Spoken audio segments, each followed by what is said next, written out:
আসসালামু আলাইকুম বন্ধুরা, আপনাদের মাঝে আবারও নিয়ে আসলাম ভালোবাসা ছায়া গল্প ৩৮ নাম্বার পার্ট। বেশি কথা না বলে গল্প শুরু করা যাক। মানুষ মরণশীল, সবাইকেই মৃত্যুর স্বাদ গ্রহণ করতে হবে। শুভার মৃত্যুর খবর পাওয়ার পর আজ ৩ দিন পার হচ্ছে। ইরিন এখনও স্বাভাবিক হতে পারেনি। সবচেয়ে কাছের বান্ধবী ছিল তার। শুভাকে ছাড়া ইরিন কোথাও শান্তি পাচ্ছে না। সে কলেজ, প্রাইভেট কোথাও যায় না। অপরদিকে ইমন নিজেও চুপচাপ হয়ে গেছে। সে ক্রমাগত নিজেকেই দোষারোপ করছে। এখনও তার মনে হয় সে যদি শুভার কথাগুলো একটু শুনত। ইরিন চুপচাপ ভাইয়ের রুমে যায়। ইমন তখন অনমনে বাহিরের দিকে তাকিয়েছিল। ইরিন তার সাথে বসতেই ইমনের সম্বিত ঘিরে। সে ইরিনকে বলে, কি হয়েছে, কিছু বলবি? ইরিন কিছু না বলেই হঠাৎই ইমনের কোলে মাথা রেখে শুয়ে পড়ে। ইমন তার চুলে হাত বুলিয়ে দিতে থাকে। ইরিন নিঃশব্দে চোখের পানি ফেলতে থাকে। তার চোখের পানিতে ইমনের ট্রাউজার ভিজে গেলে ইমন টের পেয়ে ইরিনকে বলে, কান্না করছিস কেন পাগলি? ইরিন কান্না ভেজা কণ্ঠে বলে, আমার অনেক খারাপ লাগছে ভাই। আমার শুভাটা অনেক কষ্ট পেয়েছে বল। মানুষ অনেক খারাপ না? কতটা কষ্ট দিল মেয়েটাকে। আমার ভাবতেই শরীরটা কেঁপে ওঠে। ইমন চুপ করে থাকে। আর বলার মতো কিছুই নেই। চোখের সামনে শুভার হাসি মুখটা ভেসে ওঠে। পরক্ষণেই তা মিলিয়ে গিয়ে শুভার কান্না ভেজা মুখ ভেসে ওঠে। ইরিনের মাথা বুলিয়ে দিতে থাকা তার হাতটা থেমে যায়। ইরিন হঠাৎই উঠে বসে ইমনের দিকে তাকিয়ে বলে, ভাই তুই জানিস শুভা তোকে ভালোবাসত। ইমন শকড হয়ে যায়। তার মানে তার ভাবনাই সঠিক ছিল। ইরিন পুনরায় বলে, হ্যাঁ তোকে ভালোবাসত শুভা। আমাদের কথার মাঝে তোর নামটা থাকতই। তুই মেয়েদের সাথে কম মিশতি, এটা তার বেশি পছন্দের ছিল। সে একদিন বলেছিল আমায়, ইরিন একটা কথা বলি তোকে, তুই মাইন্ড করবি না তো কথাটা শুনে? আমার ভাইটাকে অনেক ভালো লাগে। আমি একদিন ওকে জানাবো। জানি ইমন রিজেক্ট করবে, তবুও তো আমি জানাতে পারবো। মনের ভারটা কমে যাবে আমার। ইমনের খুবই খারাপ লাগে। সে শুভাকে ভালোবাসত না, তবে একদম অপছন্দও করত না। মেয়েটার সাথে ইরিনের দুষ্টুমি, হাসি মুখ দেখে সেও অজান্তে হেসে ফেলত। বাসার বাহিরে ইমনের ফার্স্ট প্রায়োরিটি ইরিন। ইরিন যেভাবে খুশি থাকবে সেভাবেই তার শান্তি। আর ইরিন এই সহজ সরল শুভার কাছেই প্রাণ খোলা থাকত। ক্লাসের বাকিদের সাথেও পরিচিতি থাকলেও শুভাই ছিল তার কমফর্ট জোন। তাই এখন শুভাকে হারিয়ে ইরিন একাকী হয়ে পড়েছে। রিদান ভাইয়া বাসায় আসবে আজকে? কোনো দরকার? একটা বিষয়ে কথা বলতাম, সামনাসামনি বললেই ভালো হতো। আচ্ছা আসবো রাতে। রিদান তখন টিউশনি করাচ্ছিল। 2 দিন ধরে ইরিন, ইমন কেউ আসছে না। মাসখানেক হলো রিদানের কাছে তারা আইসিটি কোর্স করছিল। তবে শুভার ঘটনাটার পর থেকে তারা আসছে না। জোন মিলে মরিতে হবে, এটাই ভবতব্য। তাই বলে কারো চলে যাওয়াতে অন্যদের জীবন থেমে যায় না। তেমনি শুভার মৃত্যুর খবর শুনে সবাই কষ্ট পেলেও কারো জীবন থেমে যায়নি। সবার পড়াশোনা, জীবন আগের মতোই চলছে। মাঝে থেকে ইরিন আর ইমনই একটু থেমে গেছে। ইরিনের সাথে রিদানের এমনি কথা হলেও গত 2 দিন ধরে হচ্ছে না। তার মন খারাপ বলে রিদানও আর যোগাযোগ করেনি। টিউশনি শেষ করে রিদান সোজা প্রিয়াদের বাসায় চলে যায়। নৌশিন বেগম আগে তাকে খাবার খেতে বসিয়ে দেয়। রিদান বলে, আমি বাসায় গিয়ে খেয়ে নেব। প্রিয়া আসতে বলল তাই আসলাম। যা কথা বলার পরে বলবি, আগে খেয়ে নে। অগত্যা রিদানকে আগে খাবারের পর্ব শেষ করতে হয়। তারপর প্রিয়া এসে রিদানের সাথে বসে। তোমার সাথে গুরুত্বপূর্ণ কথা আছে। যা যা জিজ্ঞাসা করব সব সত্যি বলবে, হেয়ালি করবে না। রিদান হেসে বলে, আচ্ছা সব সত্যি বলবো। কাউকে পছন্দ করো? রিদান ভ্রু কুচকে বলে, হঠাৎ এই প্রশ্ন? আগে উত্তর দে। ওকে, আপাতত নেই কেউ। তাহলে শুনো, আমার ননদ ইরিন তোমার স্টুডেন্ট হয়, কেমন লাগে তাকে? রিদান মুখ ঘুরিয়ে এদিক ওদিক তাকিয়ে বলে, ভালোই। শুধুই ভালো নাকি অনেক ভালো? হেয়ালি রেখে কি বলবি সরাসরি বল। বিয়ে করতে হবে ইরিনকে। প্রিয়া অবাক হয়ে তাকিয়ে বলে, সরাসরি বিয়ের প্রস্তাব? তো কি মেয়ের মা মেয়ের সাথে প্রেমের প্রস্তাব দিবে নাকি? আন্টি বলেছে? হ্যাঁ, আমাকে বলেছে আগে তোমার ব্যাপারটা জানতে। তোমার দিক থেকে অল ক্লিয়ার হলে উনি পরিবারে প্রস্তাব নিয়ে আসবেন। রিদানের মনে হঠাৎ কেমন যেন অনুভূতির সৃষ্টি হয়। ভালো লাগা বুঝি? সে তৎক্ষণাৎ উত্তর দিতে পারে না। তবে প্রিয়াকে আকার ইঙ্গিতে জানায় তার কোনো অসুবিধা নেই। রিদানকে লজ্জা পেতে দেখে প্রিয়ার বেশ হাসি পায়। এতে অন্তত নিশ্চিত হওয়া গেল রিদানের সম্মতি আছে। ইরিনের মানসিক অবস্থা দেখে সুরাইয়া বেগম চিন্তিত হয়ে পড়েছেন। তাই রিদানের সাথে কথা বলতে বললেন প্রিয়াকে। যদি সম্মতি থাকে তবে যাতে সামনে আগানোতে বাধা না পড়ে। এখন চাইলেই রিদান একটু ইরিনকে বাহির থেকে ঘুরিয়ে আনতে পারবে। মেয়েটা ঘরে বসে থেকে মানসিক আরও দুর্বল হয়ে পড়ছে। 2 দিন ধরে পিয়াসের কাজের চাপ বেড়েছে, তাই সে কারো সাথে যোগাযোগ করতে পারছে না। প্রিয়া বারবার করে খোঁজ নেবার চেষ্টা করলেও পারছে না। পিয়াস মাঝে একবার ফোন করে জানিয়েছে সে অনেক ব্যস্ত, সব গ্লু পাওয়া শেষ, সুযোগ মতো অপারেশনে নামবে তারা, তাই যোগাযোগ করা সম্ভব নয়। তবে প্রিয়া তার খবর নিতে না পেরে আরও টেনশন করছে। প্রিয়ার মন কেমন যেন লাগছে, মনে হচ্ছে কিছু একটা ঠিক হবে না, মনটা ফাঁকা ফাঁকা লাগছে। পিয়াসের টেনশনে তার আরও নাওয়া খাওয়া বন্ধ হয়ে গেছে।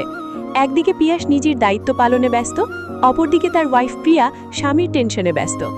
যদি পিয়াসের সব খবর পাওয়া যেত তাহলে অন্তত নিশ্চিত থাকা যেত, তবে এমন ধোঁয়াশা খবর তাকে আরও চিন্তায় ফেলে দিচ্ছে। এই একটা কারণেই সে ডিফেন্সের চাকরিকে পছন্দ করে না। তার মতো ইরিন, তোমার সাথে আমার জরুরি কথা আছে, সময় হবে তোমার? জি বলুন। এভাবে নয়, সরাসরি দেখা করে কথাটা বলতে চাই। এটা কি করে সম্ভব? আম্মু বেরুতে দিবে না। সেটা আমি দেখব, তুমি তোমার টাইম বলো। ইরিন চিন্তিত হয়ে পড়ে। রিদান কি এমন বলতে চায় তাকে? কেমন যেন রিদানের কথাবার্তা স্বাভাবিক লাগছে না। আবার দেখা করতে চাচ্ছে কেন? ইরিন গিয়ে সরাসরি তার মাকে কথাটা জানায়। অদ্ভুত ব্যাপার হলো, তিনি রাজিও হয়ে গেছেন। মেয়েকে একটা ছেলের সাথে দেখা করতে পাঠাতে তিনি রাজি। তবে ইরিন বেঁকে বসে, সে একা যাবে না, ইমনকেও সাথে যেতে হবে। ফলস্বরূপ ইমনকেও তৈরি হতে হয়। বোকা ইরিন কিছু না বুঝলেও ইমন সবটাই বুঝে যায়, কারণ ইরিনের অগোচরে প্রিয়ার সাথে সুরাইয়া বেগমের কথা হয়েছিল, তখন সেখানে ইমনও উপস্থিত ছিল। তবে এখন বোনের জোড়াজড়িতে তাকেও যেতে হয়। শহরের একটা রেস্টুরেন্টে রিদান তাদের জন্য অপেক্ষা করছিল। কথা ছিল সে নিজে গিয়ে ইরিনকে নিয়ে আসবে, তবে ইমন সাথে আসায় তাকে যেতে হয় না। রিদান এই মুহূর্তে খুবই নার্ভাস ফিল করছে। সবটা জানার পর ইরিনের রিয়াকশন কি হবে? যদি সবটা গোলমেলে হয়ে যায় তবে? কিছুক্ষণের মাঝে সেখানে ইরিন আর ইমন উপস্থিত হয়। ইরিনের এক হাত ইমনের মুটিয়ে বন্ধি। মেয়েটা বড্ড তিরিং বিরিং করে। রিদান উঠে দাঁড়ায়। ভেতরে ভেতরে একটা চাপা টেনশনের মাঝেও সে মুখে হাসি ফুটিয়ে তোলার চেষ্টা করে। ইমন মুচকি হেসে তাদের একাকী রেখে চলে যেতে চায়। এই মুহূর্তে ইরিন কেমন নার্ভাস ফিল করে, হয়তো সে পরিস্থিতি আন্দাজ করতে পারছে। সে ইমনের হাত ধরে যেতে দিতে চায় না। ইমন তাই ফিসফিসিয়ে বলে, তোরা কথা বল, আমি পাশের টেবিলেই আছি। ইমন গিয়ে পাশের টেবিলে বসে। নীরবতা ভেঙে রিদান গলা খাকারি দিয়ে বলে, ভয় পাচ্ছ ইরিন? ইরিন সরলভাবে উপর নিচ মাথা নাড়ায়। রিদান হেসে ফেলে, তাকে রিল্যাক্স ফিল করাতে বলে, কি খাবে? অর্ডার দাও। অনেক কিছু, মানে আমি যত কিছু ইচ্ছা অর্ডার দাও, বিল আমিই দিচ্ছি। রিদানকে ঘন ঘন হাসতে দেখে ইরিন অবাক হয়। যে ব্যক্তি তাকে সহ্যই করতে পারত না, তার এমন মধুর আচরণ তাকে টেনশনে ফেলে দিচ্ছে। রিদান ইমনের জন্যও খাবার অর্ডার দিয়ে দেয়। ইমন চারপাশ না দেখে ফোনে মনোযোগ দেয়। শেষমেশ ইরিন বলেই ফেলে, কিছু বলতে চান আপনি? এভাবে ডেকে আনলেন যে? চাই বলেই তো ডেকেছি। বলুন তবে। রিদান অপেক্ষা করে। তাদের অর্ডারকৃত খাবার আসতেই ইরিনকে খেতে বলে। ইরিন মিল্কশেকে চুমুক দেয়। এই গরম আবহাওয়ায় ঠান্ডা ঠান্ডা মিল্কশেকে প্রাণ জুড়িয়ে যায়। ইরিনকে স্বাভাবিক হতে দেখে রিদান বলে ওঠে, আমি অত ভনিতা করতে পারবো না ইরিন, সোজা সাপটা জানাচ্ছি, আমি তোমায় ভালোবাসি, তোমায় বিয়ে করতে চাই। আমাদের পরিবারও রাজি, এখন শুধু তোমার সম্মতি লাগবে। ইরিন তক্ষুনি মাত্র স্ট্রয়ে চুমুক দিয়েছিল। রিদানের কথা শোনা মাত্রই সে বিষম খেয়ে যায়। পাশের টেবিলে বসা ইমন উঠে আসতে নিলে দেখে রিদান হন্তধন্ত হয়ে ইরিনের কাছে গিয়ে তাকে শান্ত করার চেষ্টা করছে। ইমন তা দেখে পুনরায় বসে পড়ে। রিদান ইরিনের মাথায় হাত রেখে বলে, সরি, হঠাৎ এভাবে বলার জন্য, খারাপ লাগছে এখনো? ইরিন কোনো রকমে মাথা নেড়ে বুঝায় সে ঠিক আছে। রিদান নিশ্চিত হওয়ার পর আর ইরিনের পাশ থেকে উঠে যায় না, বরং সেখানেই বসে থেকে ইরিনের একটা হাত নিজের মুটিয়ে বন্দি করে নেয়। ইরিন লজ্জায় মাথা নামিয়ে নেয়। এভাবে সরাসরি বিয়ের প্রস্তাব দিলে কী রিয়াকশন দেওয়া উচিত তার জানা নেই, তাই সে তৎক্ষণাৎ কিছুই বলতে পারে না, শুধু লজ্জা রাঙা মুখ নিয়ে মাথা নিচু করে উত্তর সাজানোর চেষ্টা করতে থাকে। রাতটা যেন অস্বাভাবিকভাবে ভারী হয়ে আছে। বাতাসেও এক অজানা উত্তেজনা বয়ে চলছে। আজই প্রিয়াসদের সম্ভাবনা অনুযায়ী অপারেশন চালাতে হবে, তবে তার আগে সবার পরিবারে কথা বলে নিতে হবে, কারণ কখন কার কি হয়ে যেতে পারে তার নিশ্চয়তা নেই। পিয়াস একপাশে গিয়ে বাড়িতে মাকে ফোন করে। মায়ের সাথে কিছুক্ষণ ভালো মন্দ কথা বলে, মোটেও বুঝতে দেয় না আজকের অপারেশনের কথা, নয়তো তিনি টেনশনে ঘুম হারাম করে বসে থাকবেন। তারপর ফোন করে প্রিয়ার নম্বরে। প্রিয়া ফোন রিসিভ করতেই প্রিয়াসের ভারী নিঃশ্বাস শুনতে পায়। প্রিয়া নিচু স্বরে বলে, কেমন আছেন? ভালোবাসি। প্রিয়া চমকে ওঠে। এমন প্রশ্নের উত্তরে ভালোবাসি শুনতে এসে মোটেও প্রস্তুত ছিল না। কি বললেন? ভালোবাসি। হঠাৎ? কেন? আমি এমন কথা বলতে পারি না? পারেন, তবে হঠাৎ এমন সময় বলছেন যে? পিয়াস উত্তর দেয় না। প্রিয়া কিছু না বুঝে বলে, কোথায় আপনি? খাওয়া দাওয়া করেছেন? কিছু হয়েছে আপনার? কেমন অস্বাভাবিক লাগছে আপনার কথাবার্তা। উহু, আমি ফিরব প্রিয়া, খুব শীঘ্রই তোমাকে আমার কাছে নিয়ে আসব। বুকটা কেমন খা খা করছে আমার, তোমায় খুব জড়িয়ে ধরতে মনে যাচ্ছে। প্রিয়া চোখ বুজে ফেলে, ভারী নিঃশ্বাস ফেলে বলে, চলে আসুন তাড়াতাড়ি, আমি আপনার অপেক্ষায় আছি।